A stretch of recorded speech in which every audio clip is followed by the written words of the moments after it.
Makanya saya paling tidak suka ketika ada orang, buh itu ustadz, dai atau siapapun, ketika berbicara agama hanya membicarakan surga dan neraka. Yang dibicarakan hanya pedihnya siksa neraka atau nikmatnya surga. Bahkan kemarin baru-baru ini beredar sebuah video dari ustadz yang mengatakan apa? Besok penghuni surga itu akan disibukkan dengan membuka keperawanan. Ya Allah. Mosok surga kok mau sing diomongke masalah gembus. Kan.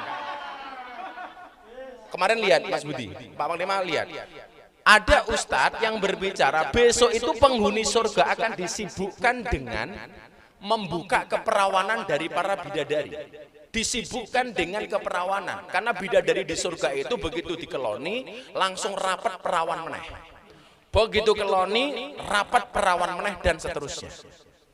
Saya kemudian mikir, mosok yo surga hanya berbicara masalah gembus. Berarti ya nyuwun sewu, kalau surga itu hanya gambarannya gembus, ya ora sado-ado ning surga. Melu sugeng wae ning sarkem.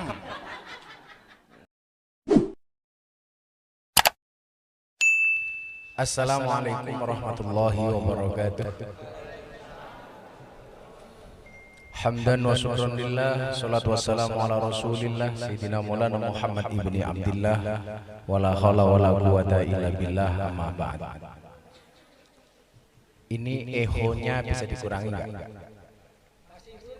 Kok kaya ngerum? Oh, biasa operator room. Kok kaya aku LC we. Cek. Bapak Ibu, Mbak-mbak dan semuanya yang saya muliakan, segala puji bagi Allah. Malam hari ini kita dipertemukan kembali setelah tidak berjumpa cukup lama. Terakhir kapan Bang Lima? Sudah sebelum puasa.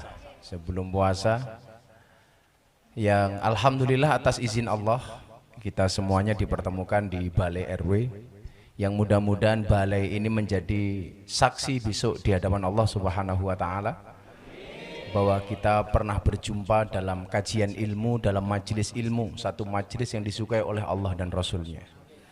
Maka saya teringat dengan sabda Rasulullah Muhammad SAW, idza marartum biriyadil jannah farta'u.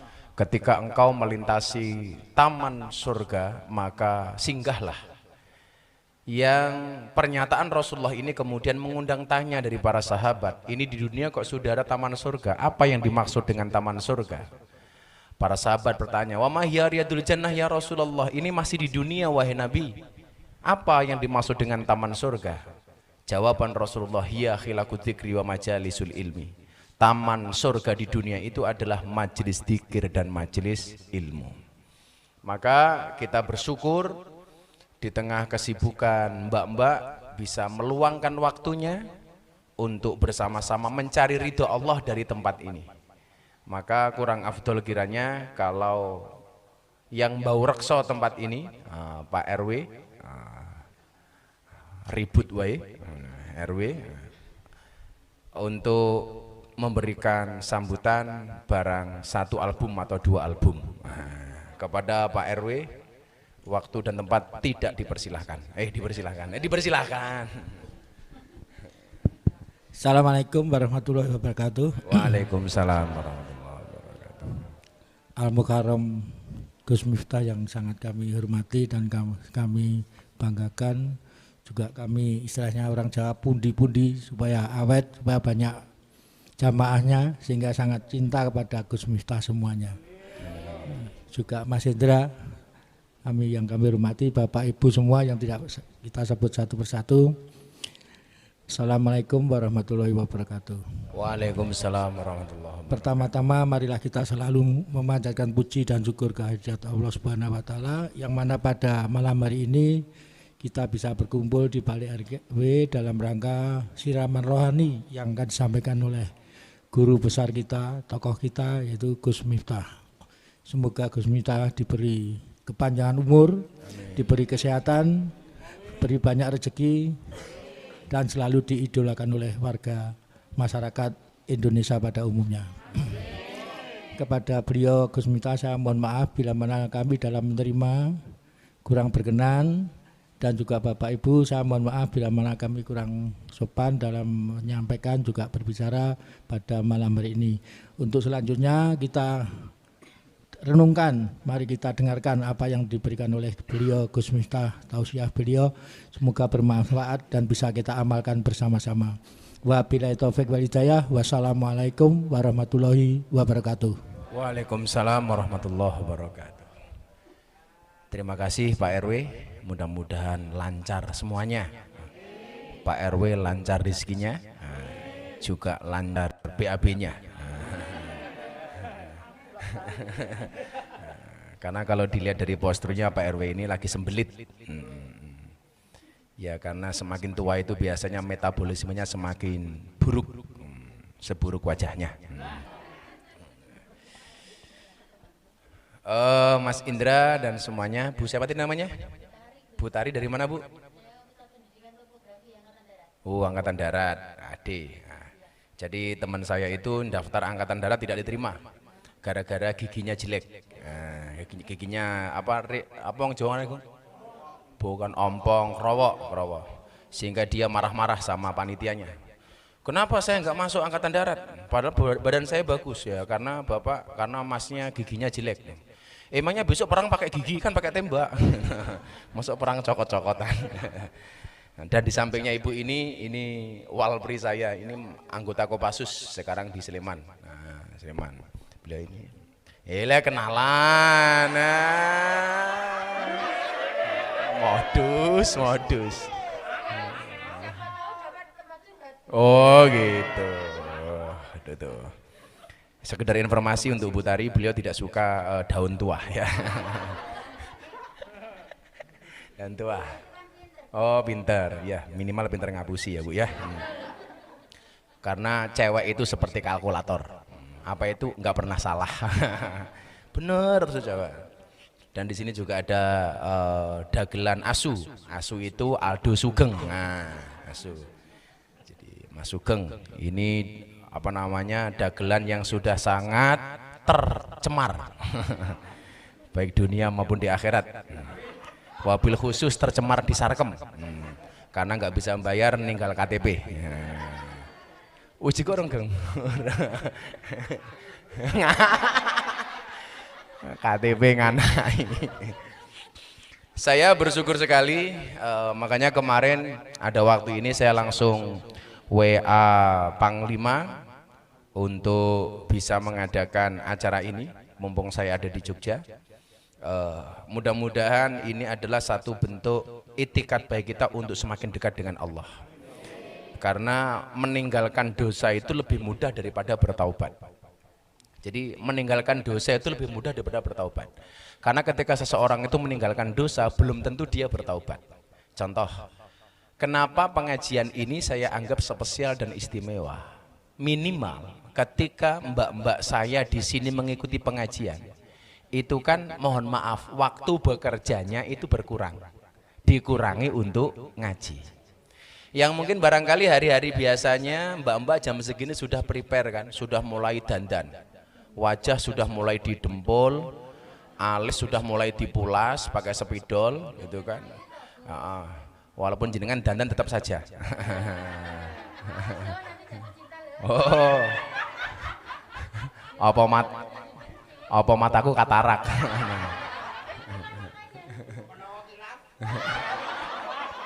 Khilaf ya milih Geng. Oh, khilaf kok tua. Oh ya. Mudah-mudahan berjodoh dengan Pak Sugeng. Amin. Cie, kamu baik hati sih. Iya. Iya. Karena kopi tidak pernah memilih siapa yang layak untuk menikmatinya. Kenapa? Karena kita semua di hadapan kopi statusnya adalah sama. Maka mbak-mbaknya di Sarkem jangan sampai kalah hebat dengan kopi. Kopi saja pilih-pilih kok. Kopi segini banyaknya kan, yang dikasih cuma kiai. Lah, artinya kopi bisa membedakan mana kiai, mana codot. Ya, iya, karena kalau codot sudah biasa. Pak RW? Ya. Pak RW naksir Butari? Oh, ya. Nanti tak sampaikan. Iya, iya, ya salah lenggos itu. Hati-hati loh, sampingnya Mas Buti Germo loh ini. Oh, kenal toh, iya. Bang Indra setiap cewek dia kenal loh, Bu. Bahkan dengan jejak digitalnya. Bapak Ibu yang saya muliakan, Mbak-mbak, saya terima. Makanya begitu Anda minimal datang ke sini, meluangkan waktunya, minimal ada waktu kita yang kita khususkan untuk Allah. Karena sekian banyak waktu yang diberikan Allah kepada kita biasanya hilang sia-sia. Waktunya tanpa makna. Bahkan kita penuhi dengan kemaksiatan dan dosa. Begitu Anda hadir seperti ini, Allah Subhanahu wa taala, walaupun mohon maaf disampaikan, Anda menyembah Allah tidak menambah kemuliaan Allah, kita tidak menyembah Allah tidak mengurangi kemuliaan Allah. Artinya apa? Bukan Allah yang butuh kita, tetapi kita yang butuh Allah. Bukan Allah yang menginginkan kita untuk menginginkan kita, tapi kita yang menginginkan Allah. Tentunya kita semua adalah orang-orang yang mengenal Allah. Maka kemudian kita juga berharap Allah mengenal baik kita. Itulah kenapa kemudian kita diperintahkan untuk banyak membaca sholawat. Karena sholawat itu adalah merupakan salam kepada baginda Rasulullah Muhammad SAW. Tentunya ketika kita ngirim salam kepada seseorang, sekali dua kali barangkali orang yang kita titipi salam belum kenal dengan kita. Satu saat umpamane Pak RW kirim salam untuk saya melalui Mas Indra. Mas Indra sampaikan salam saya kepada Gus Miftah dari saya Pak RW. Sekali dua kali barangkali saya masih lupa. Tetapi ketika salam itu terus disampaikan, maka nama Pak RW akan membekas di dalam pikiran dan hati saya. Demikian juga dengan kita beribadah kepada Allah. Semakin banyak kita beribadah kepada Allah, maka kita akan semakin dikenali oleh Allah. Semakin banyak kita membaca sholawat kepada Rasulullah, maka semakin kita akan dikenali oleh Rasulullah Muhammad SAW. Makanya jangan kemudian kita berputus asa dan berhenti di dalam beribadah, di dalam bersolawat. Supaya apa? Supaya kita dikenali oleh Allah dan Rasulnya. Maka kita ngaji seperti ini nggak perlu repot-repot kita berharap surga. Karena surga dan neraka itu adalah sebuah keniscayaan. Nggak usah kita kemudian beribadah karena berharap surga atau karena kita takut dengan neraka. Saya sampaikan kepada Bapak Ibu, mbak-mbaknya, saya takut neraka bukan karena neraka itu menakutkan, tetapi karena Allah memerintahkan saya untuk takut dengan neraka. Makanya saya paling tidak suka ketika ada orang, buh itu ustadz, dai atau siapapun, ketika berbicara agama hanya membicarakan surga dan neraka. Yang dibicarakan hanya pedihnya siksa neraka atau nikmatnya surga. Bahkan kemarin baru-baru ini beredar sebuah video dari ustadz yang mengatakan apa? Besok penghuni surga itu akan disibukkan dengan membuka keperawanan. Ya Allah. Mosok surga kok mesti diomongin masalah gembus. Ya kan? Kemarin lihat Mas Budi, Pak Panglima lihat. Ada ustadz yang berbicara besok itu penghuni surga akan disibukkan dengan membuka keperawanan dari para bidadari. Disibukkan dengan keperawanan. Karena bidadari di surga itu begitu dikeloni langsung rapat perawan meneh. Begitu keloni rapat perawan meneh dan seterusnya. Saya kemudian mikir, mosok yo surga hanya berbicara masalah gembus. Berarti ya nyuwun sewu, kalau surga itu hanya gambarannya gembus, ya ora sadu-adu ning surga. Melu sugeng wae ning sarkem. Maka saya pikir surga dan neraka ini bukan merupakan tujuan. Kenapa? Karena tujuan kita menyembah itu untuk mencari ridho Allah. Saya takut neraka bukan karena neraka itu panas. Saya takut dengan neraka bukan karena neraka itu pedih. Bukan karena neraka itu tempat siksa.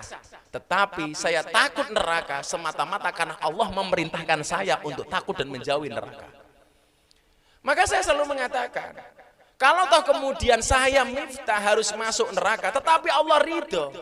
Nggak mungkin surga neraka itu menjadi panas. Buktinya apa? Penjara itu tempat menakutkan. Tetapi ketika sang penguasa ridho dengan sipir penjara, maka penjara tidak menjadi tempat yang menakutkan. Tapi justru menyenangkan. Kenapa? Karena dia mendapatkan fasilitas di dalam penjara. Kalau kemudian surga dan neraka menjadi tujuan kita beribadah, pertanyaannya adalah, kalau seandainya Allah tidak menciptakan surga dan neraka, masihkah kita semuanya menyembah Allah? Maka dulu ada cerita orang masuk surga, ditanya dia sombong, kenapa Anda bisa masuk surga Pak? Oh, saya masuk surga karena banyaknya amalan saya. Kemudian ditanya oleh Allah, kamu beramal berapa tahun? Saya beramal 70 tahun. Maka kemudian Allah mengatakan kepada orang ini, kalau kamu masuk surga karena amalmu selama 70 tahun, maka kamu akan saya kasih surga selama 70 tahun. Akhirnya apa? Dia menolak. Loh kok begitu? Iya, karena kamu hitung-hitungan. Tapi kalau kamu masuk surga karena rahmatnya Allah, itu tidak akan terbatas selama 70 tahun. Karena di surga itu sifatnya kekal. Maka disitulah kemudian kita memahami, orang masuk surga dan neraka itu bukan karena amalnya. Karena 24 jam seumur hidupmu dihabiskan untuk Allah, itu tidak mampu membalas kebaikan-kebaikan Allah kepada kita. Kalau kamu punya waktu 24 jam, 24 jam itu waktu kamu habiskan untuk menyembah Allah, maka waktumu yang kamu dedikasikan untuk Allah tidak bisa membalas kebaikan-kebaikan Allah. Artinya apa? Kita masuk surga bukan karena banyaknya amal kita, tetapi semata-mata karena ridho dan rahmatnya Allah. Maka mbak-mbak ketika ditanya seperti ini, kenapa Anda ikut pengajian Gus Miftah? Saya hanya mencari ridhonya Allah. Saya hanya mencari rahmatnya Allah. Makanya nggak sedikit kemudian cerita bagaimana orang banyak amalnya tapi justru tidak menyelamatkan dia. Tetapi di satu sisi banyak orang yang sebenarnya amalnya pas-pasan tetapi mendapatkan surga dan surganya Allah. Kenapa? Karena dia berusaha mencari ridhonya Allah. Saya kasih contoh yang paling gampang. Pak RW ini punya pohon mangga. Punya pohon mangga. Saya belum kenal dengan Pak RW. Saya pengen makan buah mangga. Saya mendekati pohon mangga itu, dilihat oleh Pak RW dari rumahnya. Kira-kira Pak RW akan bilang apa? Maling. Buktinya apa? Rambutnya gondrong. Pasti Pak RW akan mengatakan itu maling.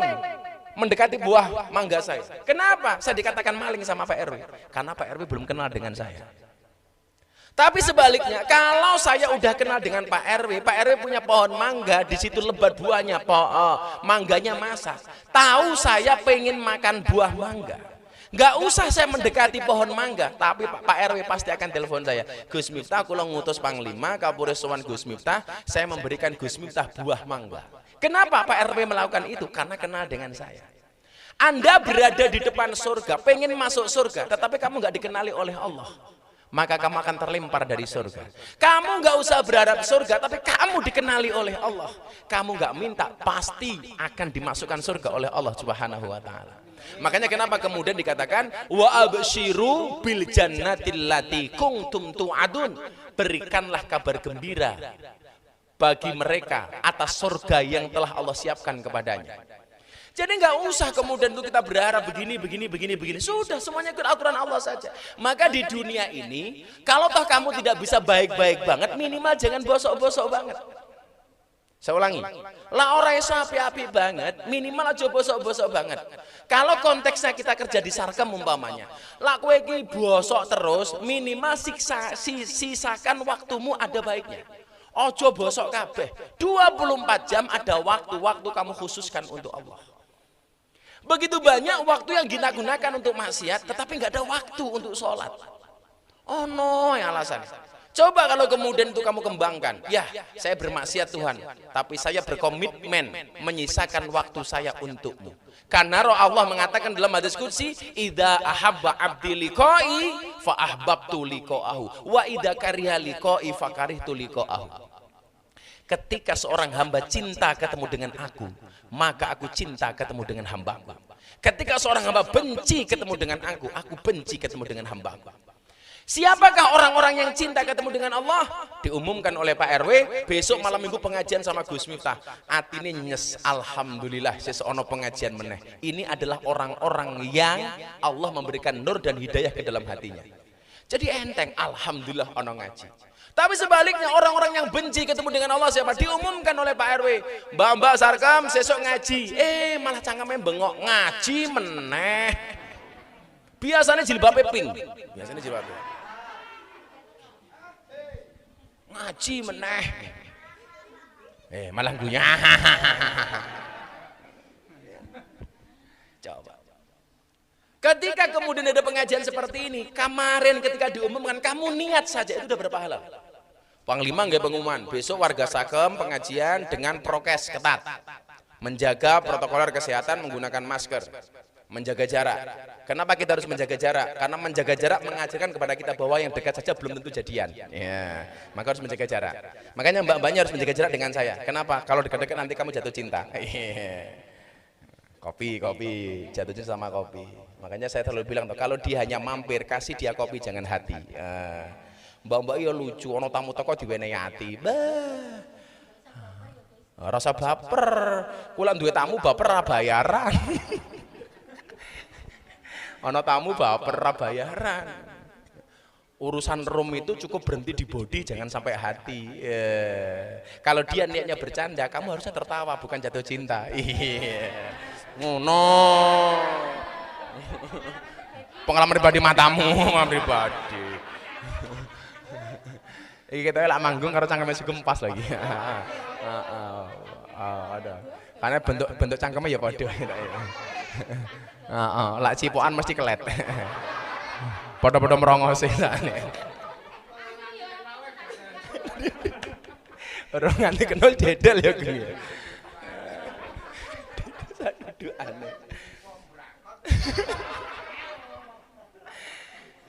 Jadi kalau kita cinta ketemu Allah, Allah cinta ketemu kita. Maka disitulah saya teringat, ana inda dzanni abdi bi, aku itu sesuai dengan prasangka hambaku. Hambaku mendekat, aku mendekat. Hambaku menjauh, aku menjauh. Makanya mbak-mbaknya semuanya lah, termasuk anak-anak saya di Laskar Jogja, mbak-mbak di sini, Pak RW dan lain sebagainya. Yuk kita mendekat kepada Allah. Karena pada akhirnya orang masuk surga itu nggak mungkin hanya mengandalkan amalnya, tetapi semata-mata karena keridhaan dari Allah Subhanahu wa taala. Maka saya itu jarang banget ngaji bahas nikmatnya surga atau panasnya siksa neraka. Karena bagi saya itu pasti. Aku kira usah ngomong ora awakmu wong lak tumindak dosa nduk mesti mlebu neraka. Saya nggak perlu ngomong seperti itu, kamu sudah tahu, betul? Kalau kamu beribadah besok masuk surga, saya nggak perlu ngomong, kamu juga pasti sudah tahu. Makanya Allah itu mengemasnya luar biasa. Bagaimana cara mengemasnya? Allah mengemasnya dengan sedemikian indahnya. Ad-dunya darul amal la jazaa wal akhiratu darul jazaa la amal. Dunia itu adalah ladangnya ibadah, ladangnya amal, nggak ada balasan. Jadi di dunia ini kita hanya beribadah, balasannya itu belum ditampakkan oleh Allah di dunia. Inilah bedanya umatnya Muhammad dengan umatnya non Muhammad. Maka dikatakan kuntum khaira ummah, kamu adalah umat yang paling bagus.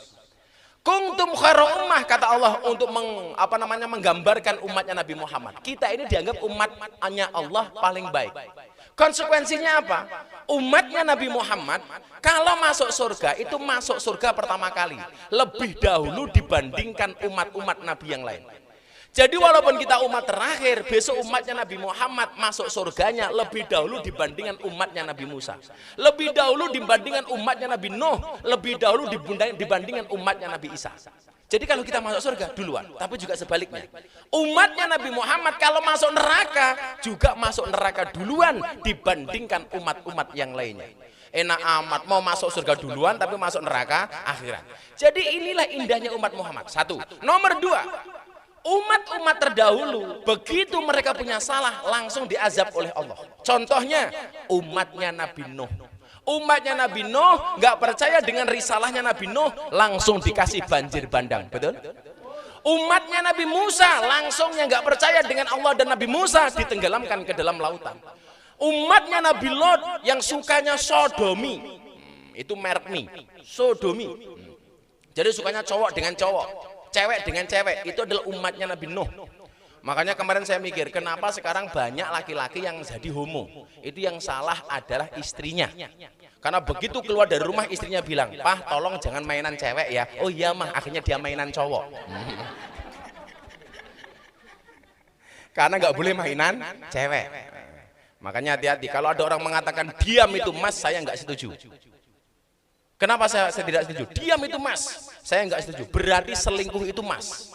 Kenapa? Karena selingkuh biasanya diam-diam. Bukan begitu Panglima?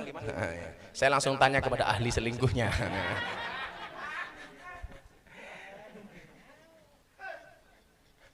Ya geng, diam-diam geng. Diam. Diam adalah mas. Jadi umat Nabi Lut itu bisa duluan. Nah, umatnya Nabi Muhammad kalau dia berbuat dosa dan maksiat masih diberi kesempatan untuk bertaubat.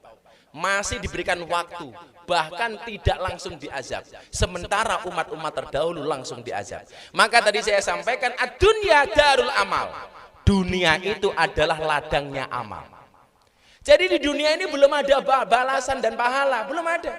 Orang berbuat baik belum dibalas di dunia, dan orang berbuat dosa juga belum diazab di dunia. Contoh begini, Anda bersedekah, kemudian gara-gara sedekah itu rezekinya lancar, itu belum balasan. Itu baru rihul qabul, itu adalah baunya balasan, bahwa sedekahmu diterima oleh Allah. Jadi kalau kemudian kayak Mas Budi ini setiap hari Jumat bagi sayur gratis kepada tetangga-tetangganya, gara-gara sedekah sayur rezekinya menjadi lancar, itu belum balasan dari Allah, itu baru baunya saja. Balasannya kapan? Besok di akhirat. Kalau Gus Miftah ngurusi santri sekian banyak di pondok, kemudian Allah memberikan kelancaran rezeki kepada saya, itu belum balasan, itu baru rihul qabul, baru baunya balasan, bahwa amalmu diterima oleh Allah. Balasannya kapan? Besok di akhirat. Orang berbuat baik balasannya besok di akhirat, orang berbuat buruk balasannya besok juga di akhirat, bukan di dunia. Jadi kalau Anda sukanya jajan, umpamane gonta-ganti cewek, tetap saja balasannya kapan? Besok di akhirat. Kalau gara-gara gonta-ganti cewek, mohon maaf, nguyuwe panas umpamane. Lah, atau geng? Itu belum, bukan azab, tapi itu baru baunya azab. Ayo. Baunya saja panasnya kok yang ngono, geng. Apalagi azabnya. Jadi orang berbuat maksiat di dunia katakanlah gonta-ganti cewek, tetap saja manuke utuh. Orang kok berkelon manuke pentor ini ya ora gitu. Enggak sama sekali. Kenapa? Karena Allah berkenan menjaga aib manusia. Maka Allah mempunyai sifat apa? Nama apa? Ya Sattar, yang maha menutupi aib. Coba kalau kemudian Allah itu nggak sayang dengan kita, orang berbuat maksiat langsung ditampakkan dosanya di dunia. Ngeri bro, ngeri banget. Ayo, ibu-ibu biasa karaoke minum botol umpamanya, begitu keluar dari room wajahnya kayak vodka umpamanya. Ketoknya bermendem kayak gitu. Bentuknya kayak vodka. Ya. Atau kemudian sifatnya kayak minumannya, begitu keluar dari room dia langsung tidur karena minumnya konturu umpamanya. Oh, apa namanya? Oh, konturu gitu loh. Kontru umpamanya. Oh, esiro. Iki suwi diperkosa loh gitu. Sugeng sing doyan. Oh, kalau ganteng ya loh Mbak.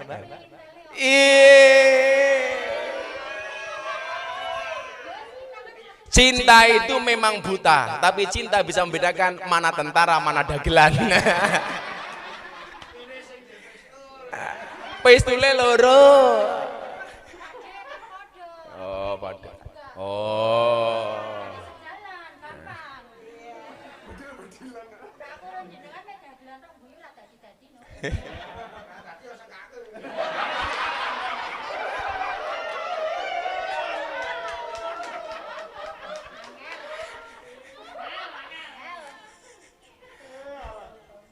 Dan naksir kowe lho Dan. Rodok gas sithik Dan. Oh, adik leting tahun 2000. Yes, mudah-mudahan kalian tidak berjodoh. Amin. Ayo, hati-hati lho Dan. Wong wedok ngacengan Dan. Oh, ngobrol. Ya Allah. Kita mbok embian nganu iki, ngidame kutut iki. Nyocot terus. Apa? Murai ya, murai. Beda lah Panglima iki mbiyen ngidame keroto. Jadi begitu gede golek pakan mano terus. Kok panas men to ya suwe-suwe. Oh ya kita gara-gara cangkeme Butari panas. Ya Allah. Shallu ala Nabi Muhammad. Halo. Calon penghuni surga. Tapi cangkeme mampir neraka.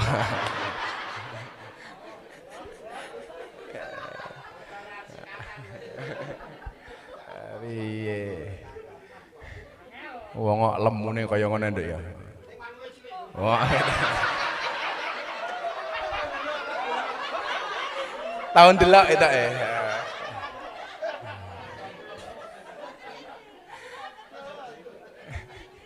Ya kenapa orang gede itu manuknya kecil? Karena ketarik dengan perutnya. Ler gitu. Oh enggak ya Kamu suka dengan Fadil ya? Masya Allah. fans model. Fadil rabi karo iki Dil, tak jamin kowe mati dhisik. Keracunan, expired. Susu kadaluarsa. Fragmentasi apa ngono. Dadi apake? Ya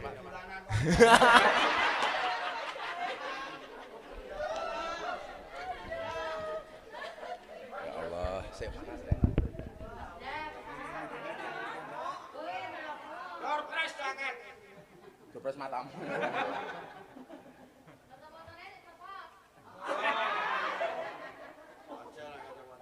Kenapa kamu naksir sama mata saya?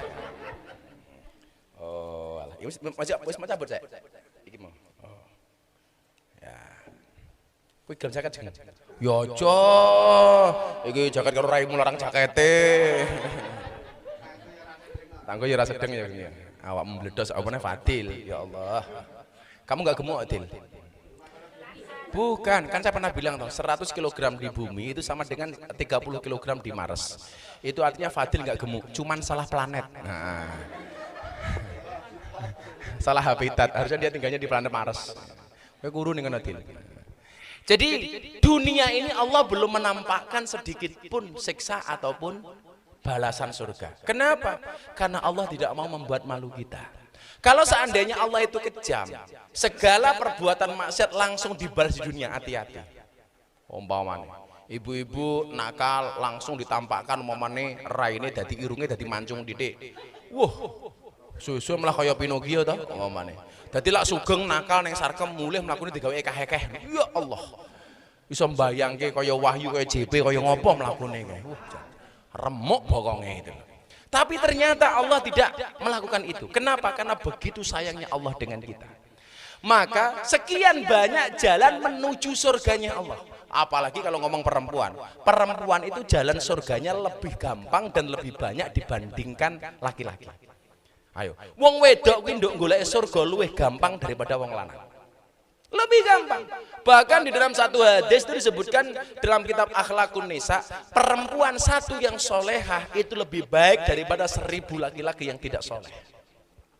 Ketika seorang istri menjaga sholat 5 waktunya, menjaga puasanya, menjaga kehormatan dirinya, maka Allah akan memberikan jalan kepada dia masuk surga dari jalan pintu manapun yang dia kehendaki. Ketika dia taat dengan suaminya, maka tak doakan sing rondo-rondo segera menikah lagi.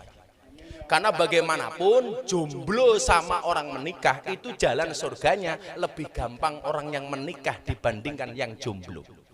Kowe jomblo? Loh, kowe lak pengen segera mendapatkan ridho Allah dan mendapatkan surganya, segeralah menikah. 2 enggak apa-apa. Kowe loro. Allah manuke cilik enggak ya. Kamu udah nikah? Oh belum. Umurmu piro? Oh udah 1. Gelem nikah rabi karo iki.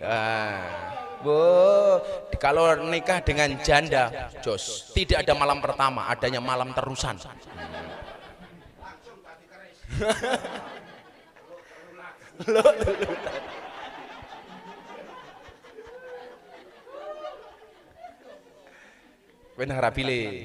Jangan sekali-kali kamu mati dalam keadaan jomblo. Karena Dajjal itu jomblo. Nah, jadi kalau kamu mati dalam keadaan jomblo, jangan-jangan kamu anaknya Dajjal. Oh, nggak mau. Iki bapak Dajjal iki. Oh, kayak Mbak Dajjal kayak. Ya RW ini yang ngono wis tuwa dolanan HP, ngaji ki ngrungok kiai. Oh ngerekam.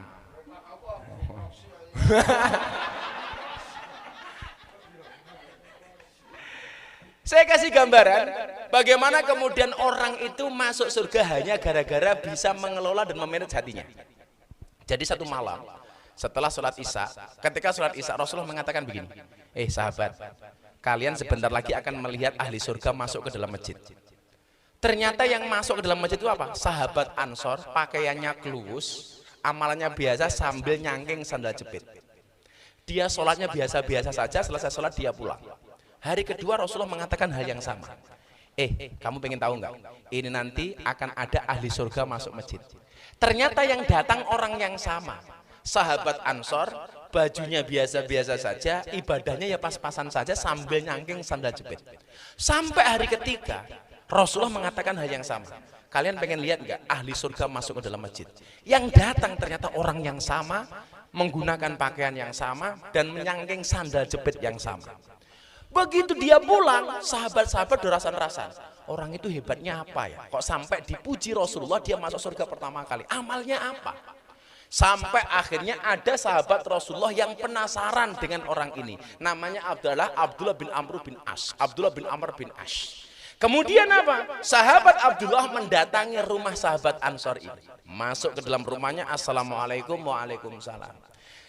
Abdullah bin Amr pura-pura, saya datang kepadamu karena saya lagi bertengkar dengan orang tua saya, maka saya meninggalkan rumah orang tua saya, izinkan saya untuk menginap di rumahmu selama 3 hari. Kenapa batasnya 3 hari? Karena kita kalau bertengkar atau memutus silaturahmi jangan sampai lebih dari 3 hari. Jadi suami istri kalau bertengkar please maksimal 3 hari, jangan lebih, boleh kurang. Jangan lebih dari 3 hari. Karena kalau lebih dari 3 hari kita termasuk orang-orang yang memutus tali silaturahmi. Padahal dikatakan layat khulul jannata qati'un, tidak masuk surga orang-orang yang memutuskan tali silaturahmi. Jadi kalau bertengkar dengan suaminya, tolong lampunya jangan dimatikan. Ya.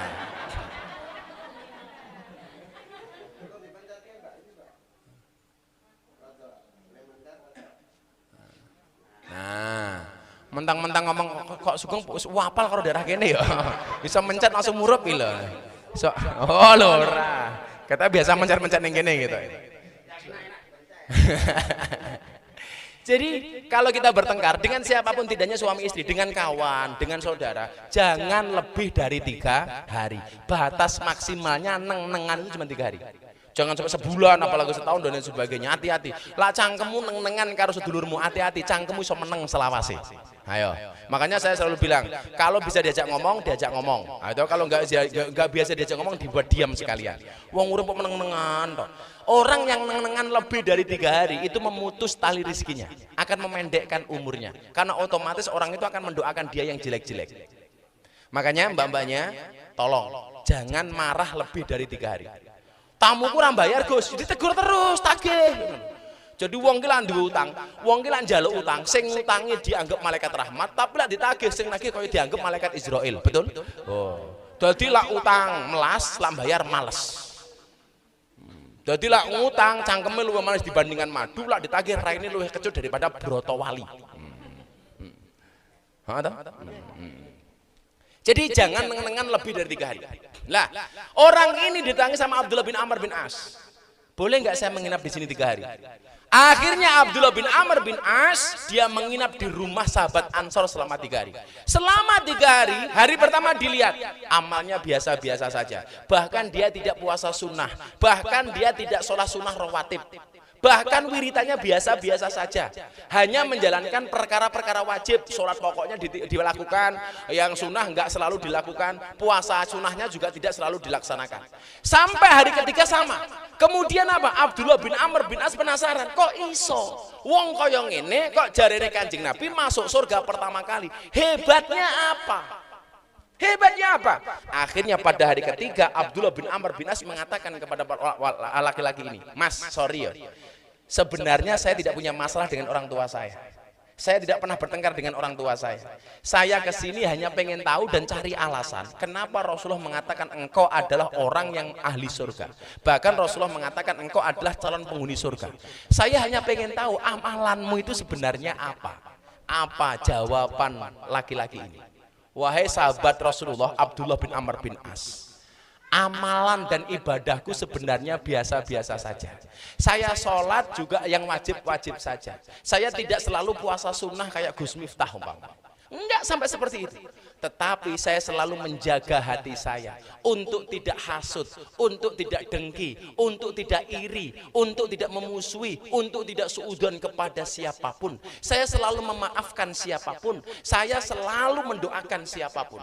Jadi ternyata orang ini masuk surga karena hebatnya dia memanage hatinya, manajemen kolbunya, dengan tidak memiliki rasa benci, dengan tidak memiliki rasa iri, rasa hasud. Kata orang Jawa apa? Serik kepada siapapun. Maka Rasulullah mengatakan apa? Iyyakum wal hasada. Jauhilah dari kamu hasud. Fa innal hasada yakulul hasanati kama takulun naril hatoba. Karena hasud itu akan membakar kebaikan sebagaimana api membakar kayu. Kama takulun naril hatoba, sebagaimana api membakar kayu bakarnya. Jadi orang masuk surga hanya gara-gara memanage hatinya. Ibadah biasa-biasa saja, yang wajib dilakukan, yang sunnah ya dikit-dikit, tetapi apa? Dia mampu menjaga hatinya. Maka yang paling susah Mbak sebenarnya dari amalan kita itu sebenarnya bukan menjaga sholat. Menjaga sholat itu gampang, krungu adzan semangat sholat.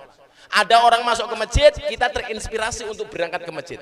Tetapi yang paling berat adalah menjaga hati kita supaya tidak mempunyai rasa benci, rasa dendam, rasa iri kepada siapapun. Dan itu betul-betul Abah pelajari.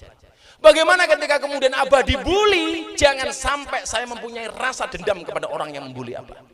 Ketika ada orang membenci saya selalu berpikir, lebih baik saya dibenci daripada saya membenci. Saya lebih baik didolimi daripada saya mendolimi. Lebih baik saya dibully daripada saya membuli. Maka jarang banget saya kemudian berurusan dengan komentar-komentar netizen. Kok kemarin yang di Trenggalek orang itu dilaporkan, Gus? Saya tidak melaporkan. Orang itu misu-misui saya, tidak saya laporkan. Tetapi ditangkap oleh teman-teman polisi. Kenapa? Karena kalau tidak diamankan sama polisi, khawatir digeruduk oleh orang-orang yang senang sama Gus Miftah. Karena rumahnya sudah mau digeruduk. Wih, padahal Mas Budi Panglima urung krungu, lak krungu kaya ngopo. Nah rupanya jadi kaya ngopo. Saya sengaja tidak ngomong kepada siapapun, saya hanya ngontak Bupati Trenggalek. Mas Ipin, kuwi golek ono wae daripada kecekel wong liya entek. Lah kecekel Panglima Mas Budi diantemi, kecekel JP diperkosa lah ciloko aku, ayo. Wong JP ki lanang yo doyan nek padake lho. Makanya diamankan. Sing penting ono bolongane gitu. Jadi jangan kita memelihara kebencian dari dalam hati kita. Makanya kalau kemudian kalian lihat di medsos salah satu quote Gus Miftah yang paling viral apa? Kita wajib menghormati orang lain, tapi orang lain tidak wajib menghormati kita. Menjaga hati. Karena saya merasa apa? Miftah itu ilmunya pas-pasan, solehnya pas-pasan, ibadahnya pas-pasan. Jangan sampai kemudian ditambahi dengan hati yang buruk. Jadikan hatimu selalu berhusnuzon, jangan pernah suudzon kepada siapapun. Bahkan saya pernah membaca sebuah riwayat, ada orang masuk surga itu gara-gara apa? Ketika dia mau tidur, dia mendawamkan 4 hal. Yang pertama, setiap kali dia mau tidur berdoa kepada Allah supaya dosa-dosanya diampuni. Masih biasa. Lumrah kalau orang minta dosanya diampuni. Yang kedua, dia berdoa kepada Allah supaya Allah mengampuni dosa-dosa kedua orang tuanya. Ya lumrah lah, Mas Budi berdoa mendoakan ibunya yang telah meninggal. Lumrah. Yang ketiga, dia mengangkat tangannya kemudian berdoa. Apa? Minta kepada Allah supaya Allah mengampuni dosa-dosa orang yang mencintainya. Ya lumrah. Orang yang mencintainya didoakan. Tetapi yang keempat membuat malaikat terkejut. Apa? Orang ini selalu mengangkat tangannya dan kemudian berdoa. Dia memintakan ampun. Kepada siapa? Kepada semua orang yang membencinya. Baru malaikat mengatakan, wow. Kalau seseorang minta maaf atas dosanya, lumrah, wajar. Seseorang minta maaf atas dosa kedua orang tuanya, lumrah, baktinya anak. Seseorang mendoakan orang yang mencintainya, lumrah, dia baik dengan orang itu. Tetapi yang luar biasa kemudian membuat alam langit bergemuruh adalah ketika seorang hamba mengangkat kedua tangannya, dia berdoa dengan ikhlas, memohon ampunkan dosa orang-orang yang membencinya. Kuwi angel Bang. Dan saya itu slow banget ya. Bah, dirasani orang di sana. Saya selalu bilang, sapa sing ngrasani kae, ya dongake muga-muga apik. Al-Fatihah. Cukup kamu balas dengan kebaikan-kebaikan itu. Makanya saya nggak pernah terprovokasi. Saat kemarin ceramah saya di gereja ramenya kayak gitu, saya dibenci kayak gitu. Saya apa? Ketika malam hari Bunda saya ajak bangun, saya bilang, Bunda, kita doakan orang-orang yang komentar jelek kepada Abah. Mudah-mudahan mereka mendapatkan kebaikan. Al-Fatihah. Jadi belas, nggak ada rasa benci. Bahkan teman-teman yang sering sama saya, mau dilapor ke polisi begini, enggak, sudah. Kalau kemudian mereka merasa baik, cukuplah saya yang buruk. Saya lebih suka Anda ditipu daripada Anda menipu. Saya lebih suka Anda didolimi daripada Anda mendolimi.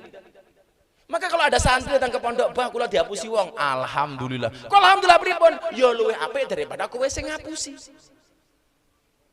Kenapa? Al-ghururul ghurur. Penipu itu pasti tertipu. Orang yang ditipu belum tentu dia nipu, tapi orang yang nipu satu saat pasti dia tertipu.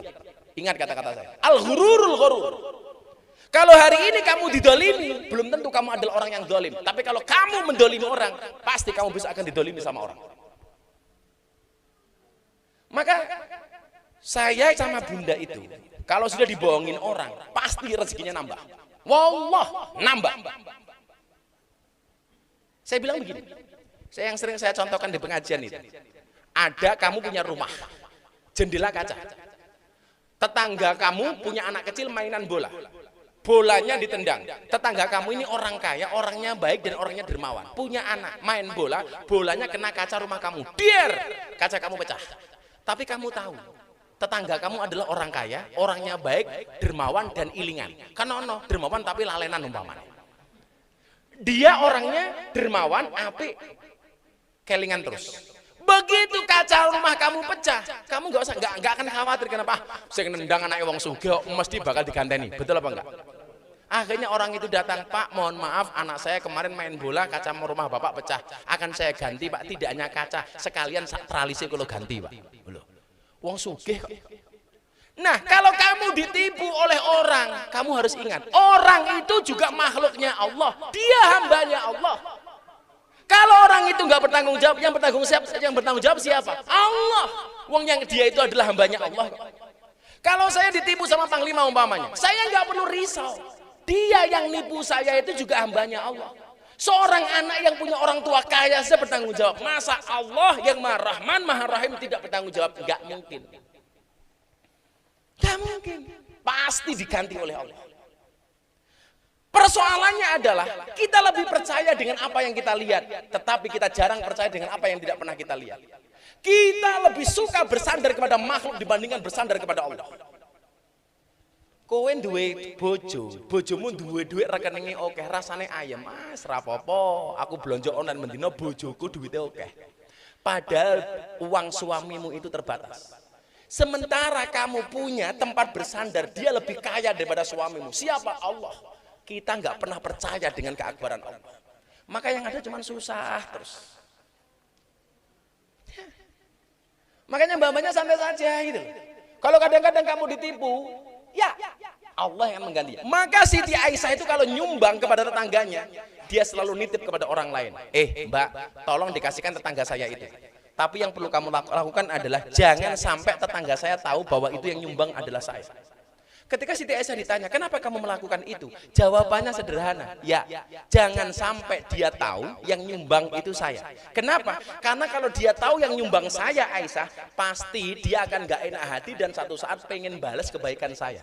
Tetapi kalau dia nggak tahu saya yang nyumbang, yang akan balas bukan dia, tapi Allah. Keren. Coba kalau kita nyumbang, ngomong sing meneh aku. Sing meneh aku. Nyumbang nang masjid 1 juta. Tolong jangan disebut saya. Cukup hamba Allah. Begitu sama takmir diumumkan, alhamdulillah hari ini yang nyumbang hamba Allah 1 juta. Dia di bawah teriak, itu saya. Maka kalau itu kita lakukan semuanya enteng gitu loh. Balik semuanya kepada Allah. Saya bisa menyampaikan itu karena saya punya pengalaman dari nol. Bagaimana kemudian kita berjuang, di perjuangan kita ditipu sama orang, itu satu hal yang biasa. Yang perlu kita lakukan adalah menjaga kebersihan hati kita. Jangan pernah ada rasa benci. Mau seheboh apapun di medsos, mau di YouTube dan lain sebagainya. Kalau emosi spontan lumrah lah. Tapi jangan sampai kemudian beranak pinak menjadi sebuah kebencian, bahkan melahirkan rasa dendam. Na'udzubillah min dzalik. Ternyata orang masuk surga, salah satu syaratnya adalah menjaga kebersihan hatinya. Mudah-mudahan mbak-mbak sarkem hati ini resik. Jadi ana tamu ora bayar, matur nuwun ya Allah. Ampun kapok. Tindak mriki melih.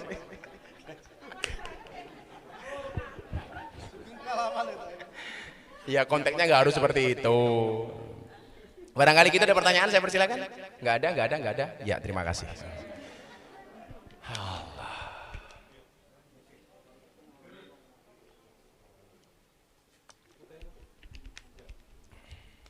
Ada pertanyaan? Ya. Yuk, selawatan aja yuk. Terus makan. Shallu ala Nabi Muhammad. Hasbi Rabbi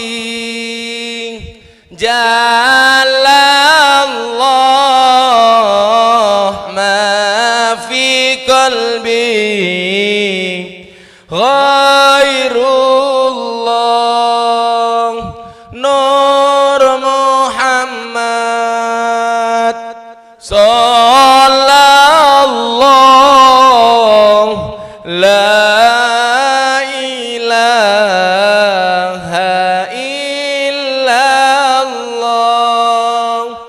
Hasbi Rabbi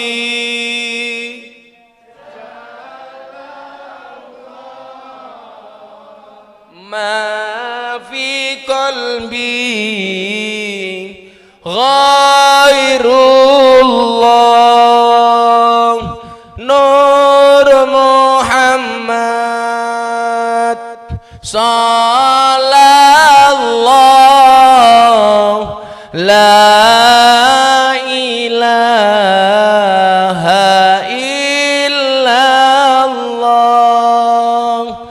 Hasbi Rabbi Jalallah ma fi qalbi ghairullah Nur Muhammad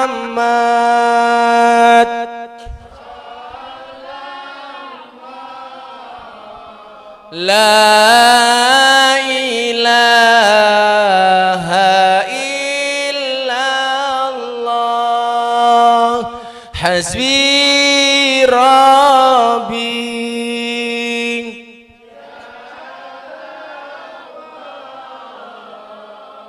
Ma fi qalbi ghairullah Nur Muhammad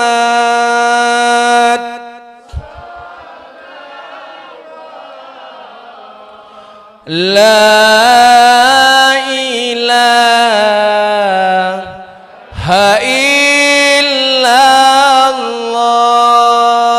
Bismillahirrahmanirrahim Allahumma salli ala Sayyidina Muhammad wa ala ali Sayyidina Muhammad walhamdulillahi rabbil alamin Hamdan syakirin, hamdan na'imin Hamdu yafi ni'amahu wa yukafi mazidah Ya Rabbana walakal hamdu kama yanbaghi li jalali wajhikal karimi wa adimi sultanik Ya Allah yang Rahman, Ya Allah yang Rahim Ya Allah yang Maha Kasih, yang kasihmu tanpa pilih kasih Ya Allah yang Maha Sayang, yang sayangmu tanpa pandang Ya Allah Begitu banyak karunia, anugerah, rizki, nikmatmu yang kau berikan kepada kami hamba-hambamu Ya Allah Sehingga tak sedikit pun kami mampu menghitung segala kebaikanmu Ya Allah Namun ya Allah, semua kebaikanmu kami balas dengan kemaksiatan.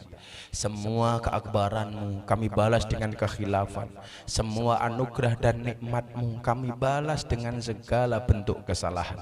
Untuk itu ya Allah, di malam yang baik ini ya Allah, di majelis yang mulia ini ya Allah, perkenankan kami mengangkat kedua tangan kami, mengkhusukkan hati dan pikiran kami memohon ampunanmu ya Allah. Ampuni dosa kami ya Allah. ampuni kesalahan kami ya Allah, ampuni kekhilafan kami ya Allah, ampuni kemaksiatan kami ya Allah, ampuni kemungkaran kami ya Allah, baik yang besar maupun yang kecil, baik yang terang-terangan maupun yang tersembunyi ya Allah, birahmatika ya arhamar rahimin. Kami meyakini ya Allah, walaupun dosa-dosa kami sebesar kapal, tapi ampunan dan maghfirahmu lebih luas daripada lautan ya Allah. Ampuni pula ya Allah dosa kedua orang tua kami, sayangilah mereka ya Allah sebagaimana mereka menyayangi kami, kasihilah mereka ya Allah sebagaimana mereka mengasihi kami ya Allah ya Rabb. Kami berdoa ya Allah kepada kedua orang tua kami yang telah kembali kepadamu ya Allah, berikan kepadanya ya Allah tempat alam kubur yang terang ya Allah, alam kubur yang luas ya Allah dengan segala kenikmatan yang ada di dalamnya ya Allah. Ya Allah ya Rabb, kami juga mohon kepadamu bagi kedua orang tua kami yang masih menyertai kami di dunia ini ya Allah, panjangkan umur mereka ya Allah, sayangilah mereka sebagaimana mereka menyayangi kami ya Allah, kasihilah mereka sebagaimana mereka mengasihi kami ya Allah.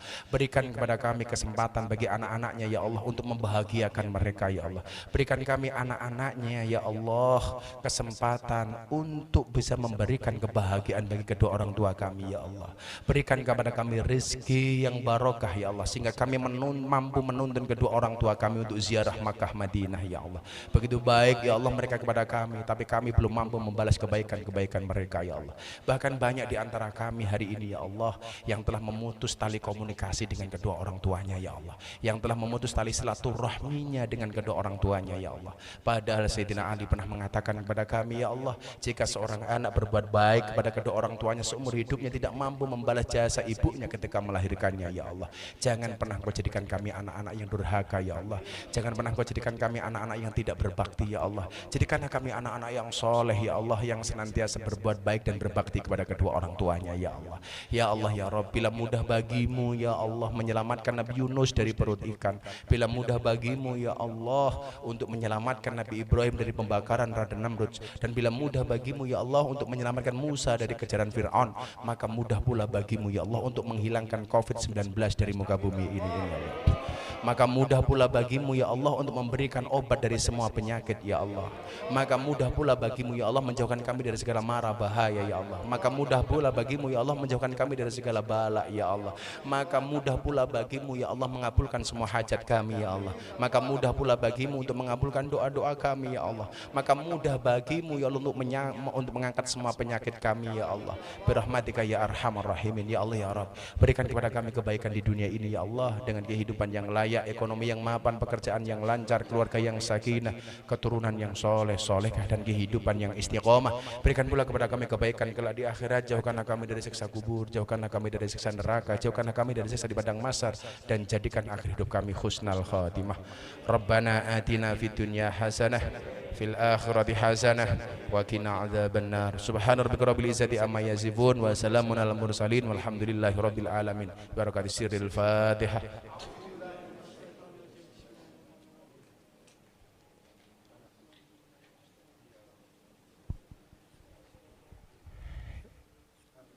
Nasinya silakan dibagi.